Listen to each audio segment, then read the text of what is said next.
Hello and welcome to part 3 of Dev Maths and Stats Refresher Course Lecture 1.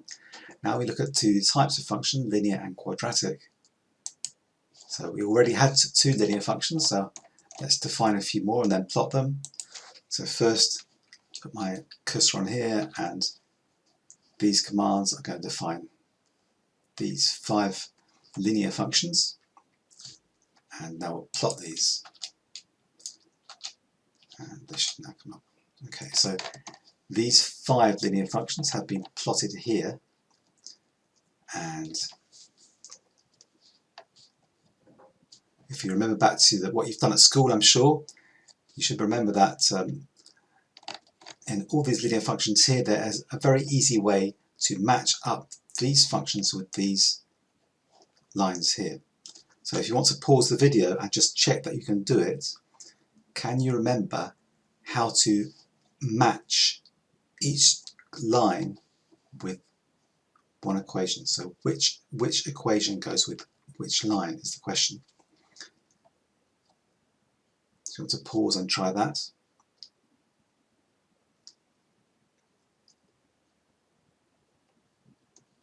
Hopefully, if you have done that, you've used this clue that certainly in British education we use this form, that all of the linear functions here we can write in this kind of form. So the number which is on its own, the constant, gives what's called the intercept on the y-axis. So we can see that looking at the constant numbers here, there was 19, 19, negative 17, 19, negative 17, which means that all of these, this one, and this one, are these 3 here, the blue and the pink and the green, and the red and the black are these 2 which start at negative 17. So this is the negative 17 here, this is the positive 19. Then the other number in front of the x, the m, gives the gradients or slope, how steep it's going up or down. So if we look at these 3 that start at 19, that's this one, this one, this one. This one is the steepest, so it's going up with a gradient of 6. This is less steep, and this one is negative going downwards. So the negative one must be the green one. So this is the green line. This is the steepest one, so this is the blue line.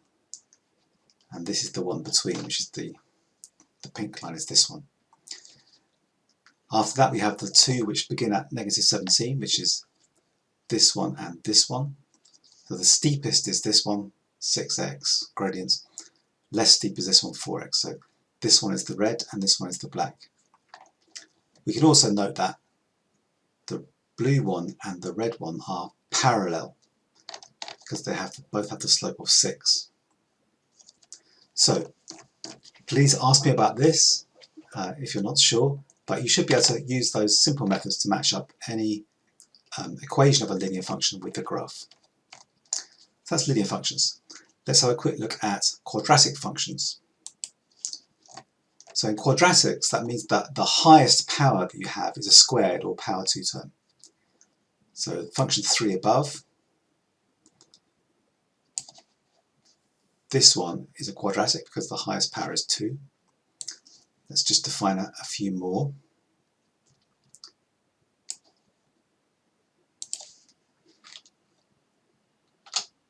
So there's some more quadratics. Function 10, y12, y10, y11, y12 are all quadratics. We plot those. Again, those 3 go with these. It's not quite so easy to match them up, but you can match them up with some of the techniques we will do during these lectures. One thing you can see is that as x becomes very, very large, the x squared is the term which becomes the biggest. So this will become very, very large and positive. This is very large and positive.